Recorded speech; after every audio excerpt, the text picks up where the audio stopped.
moment d'une vive émotion, d'une tristesse certaine, d'être aujourd'hui l'objet de toutes les attentions du monde à travers un malheur qui s'abat sur tout le pays. Ceux qui sont décédés, c'est des Sénégalais venant de tous bords, et dans un accident tragique. Et je dois dire que Monsieur le gouverneur, quand il nous a informés, en relation avec les autres collègues, nous avons essayé de prendre les dispositions pour que les corps soient d'abord retrouvés, parce que certains corps étaient éjectés, et pour les amener à la morgue de l'hôpital régional Thierno Birahim Ndao, mais aussi que les autres blessés soient pris en charge correctement. Et je dois dire que l'administration territoriale, sous l'autorité du gouverneur, a fait un excellent travail en relation avec les forces de défense et de sécurité, mais aussi avec l'ensemble du personnel de santé qui s'est mobilisé comme pas possible pour trouver un appui à ces blessés. Bien entendu, nous avons été réconfortés par la présence de ses collègues Mansour Faye, en charge du transport, le collègue Samuel Ndioben, en charge de la solidarité nationale, mais aussi Madame Khemes Sène, ministre de la Santé. Et le plus grand réconfort que ces populations auront, c'est la décision du président de la République de venir de lui-même constater, mais aussi le deuil qu'il a décidé pour 3 jours, et les mesures qui seront prises sous son autorité par le conseil interministériel et bien entendu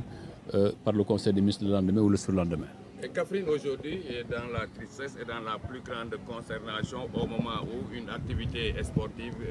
devrait être organisée ici au stade municipal. Qu'est-ce que vous avez pris comme décision? Vous savez, il n'y a pas plus grand que la vie. Si c'est une seule vie qui a été perdue, il n'y a rien à dire. C'est simplement cette manifestation, il faut d'abord qu'il y ait vie. Malheureusement, il n'y a pas vie aujourd'hui dans ce pays. Donc forcément, ces manifestations passent au niveau secondaire.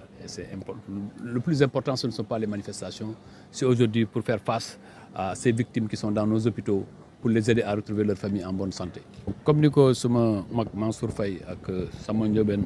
ka waxee rek mooy tiis bu rëy moo dal tey ci Sénégal du ci Kaffrine la dal. Kaffrine dafa nekk théâtre de la tragédie, mais ci Sénégal gépp la dal.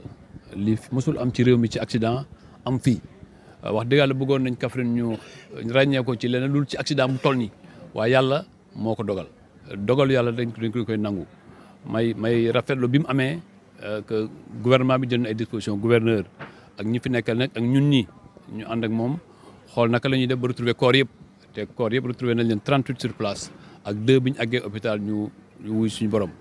yeneen blessé yëpp ñu jël leen en charge ci hôpital régional Thierno Birahim Ndao mais aussi ci yeneen établissement de santé ñaari établissement de santé yu nekk ci commune de Kaffrine mu nekk une prise en charge correcte ñu am nag bu méttit bu rëy méttit bu nga xam ñu ngi koy bokk ak Sénégal yëpp waaye fii la ngay xamee nag luy Sénégal ak luy réew mi bi mu jotee Mansour Faye mu yore transport Samba Ndiobène mu yore solidarité nationale Khemes Sène bu yore santé ñoom ñëpp dañ ñoo oote ñu bokk tiis bi ñuy xool naka la ñuy gouvernement bi di jëlee ay jumtukaayam ci le président de la République moom itam joxe ndigal ne moom ñun ñëpp nañ ñëw mais moom itam dana ñëw déplacé wu xoolal boppam li xew ci Kaffrine xool matukaay yu ñu war a jël ba lii bu mu amati ci Kaffrine mais bu mu amati ci Sénégal gi yëpp loolu tamit ginnaaw bu mu jëlee mesure ne ñetti fan muy nekk deuil national loolu mu décidé itam nee nañu def conseil interministériel sous l'autorité du premier ministre ñu xool ñu saytu lépp lu ci xew décision ñu war a jël gouvernement bi jël ko loolu nag métti na lool waaye président wan nañu ni il est au cœur des Sénégalais lii dal Sénégal moom la njëkk a dal moom la ñu war a jaale lii xew tey ci Kaffrine. waaw monsieur le ministre ay bakkan yu rot mu waroon am benn xew-xew ci wàllu tàggat yaram yan décision nga. xam nga xew-xew moom balaa moo am ñu dund tey ay bakkan ñoo fi jógee bu doon benn bakkan sax dafa waroon def activité yi ñu fi doon def yëpp ñu dakkal ko moo tax bi ñu ko yëgee bi ñu ko gouverneur yëgalee ci guddi lañ dakkal yëpp waaw loolu tamit mu suñu devoir. parce que adduna bi tamit lii ci adduna la bokk métti na mais ci adduna la bokk kon voilà ku leen ñu war a manifester suñu solidarité bu doon feneen sax tey Sénégal ñëpp arrêté lépp 50 nag ci Kaffrine. Merci monsieur le ministre.